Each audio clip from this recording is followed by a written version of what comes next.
Hi everyone, I'm going to be answering props 1, 3, and 5. So the first one asks, what other types of niche media cultivation effects do you think can affect the public, and any examples?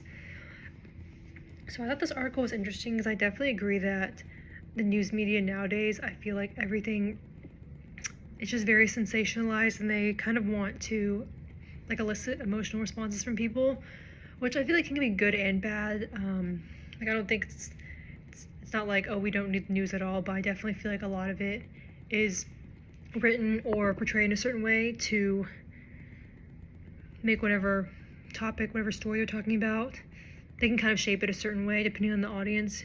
So aside from what was talked about the article, which talked about violent crime and climate change, which was really interesting, those are two very different things, but I feel like it was interesting to see how different types of media put more emphasis on one or the other.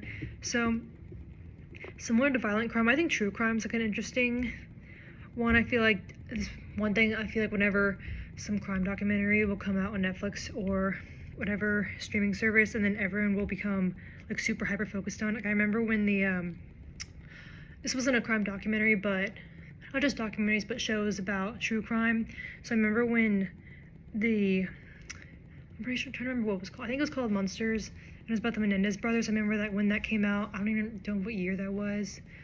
I feel like it was 2024, but whenever it came out, I remember it was like all over the internet, like all over TikTok, like everyone was talking about it.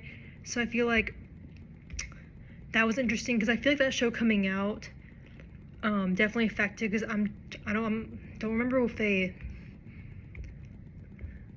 like readdressed their case or whatever. I don't know. I don't remember all the details about it, but I remember it was like back in the news, like it actually had affected them in real life.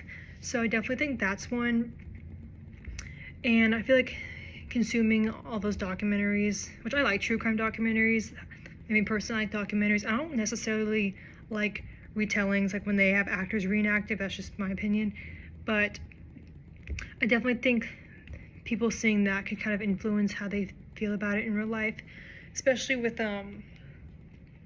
all of the movies they'll make and it'll be about a serial killer. I feel like that can kind of change people's opinions of thinking that serial killers are pretty common, which they're not. I mean, I think at that time period back in the day when, law enforcement, it wasn't as, what's the word?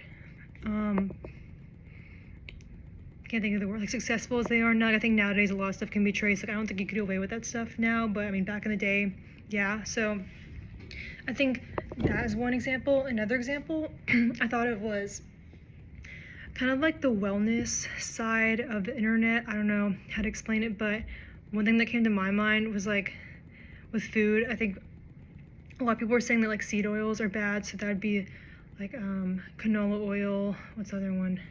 Like vegetable oil. It's like an interesting thing, which I feel like that's kind of interesting because I try to watch what I eat, so I'm kind of wondering like, oh, are these people saying this?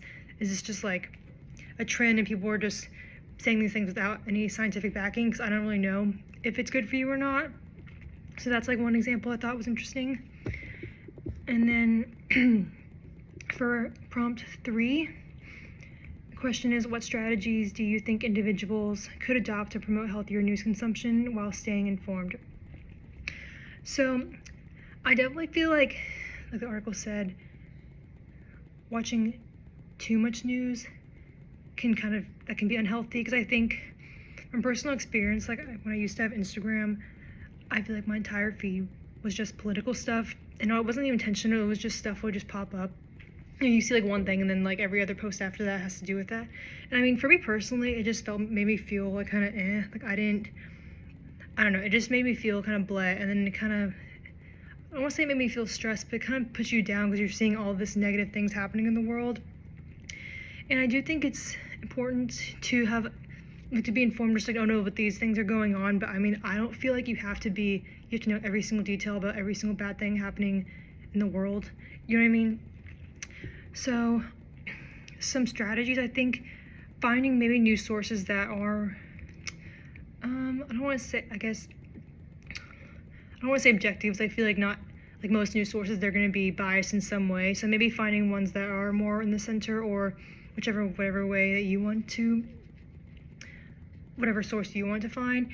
I think definitely, in my opinion, I feel like I'd rather read an article about something rather than, I think, just watching like a TikTok video about it, because I think hearing someone else's voice explain it, sometimes that can be twisted in a way, just depending on their tone, and people might interpret it differently.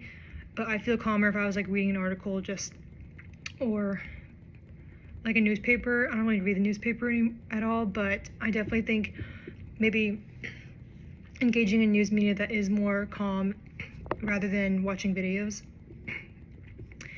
And for the last prompt, it asks, what journalistic decisions, if any, could mitigate the effect of race relations?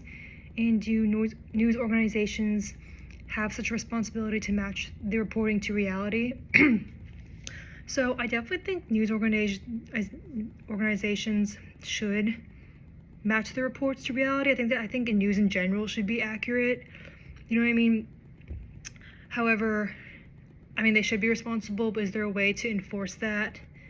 No, because on one hand, they should be truthful, but on the other hand, I don't think there should necessarily be restrictions or like censoring on what people can say, because I honestly feel like that we should have the freedom to say things, but the only problem is that people are going to say stuff and then audiences might not be able to kind of decipher what's true and what's not for themselves. So I think that's kind of where the problem is, in my opinion. And I think regarding the journalistic decisions, I think they just need to include actual statistics from studies, I think, when they release information about these topics. And I feel like they should actually be accurate in how, and whenever this event happens, like this police shooting happens, or if this thing happens to this person, I think they need to be more clear about the rates and how that's happening in, like, the rates of how it's happened in the country. And I also feel like journalists should also, I think, avoid repeatedly showing kind of like the same footage or any small update, like trying to make it like breaking news. But yeah, I mean, this article did find that the relationship between the negative perception of race and relations and the news coverage, they weren't like, it wasn't an exact prediction. However, there kind of was a connection. So I definitely think journalists need to be more clear with it. But at the same time, I don't think there should be, I mean, I guess there could be like policies on like, oh, journalism needs to be accurate, but I mean, at the same time, it's like, how are people going to enforce that? Because the news media in general, I feel like has changed a lot. Because I think about how if you watch like old news videos or back in the day, or like when TV hosts or whatever would talk about stuff, I feel like it was more straight to the point. But I think now everything is just heated, like everything like on a political way and social way. So I think that no matter what news media you watch, I think there's going to be some bias in that, which I think is unavoidable. But in my opinion, I think just finding one that I guess it better suits you, but also, I mean, I personally don't like to watch news where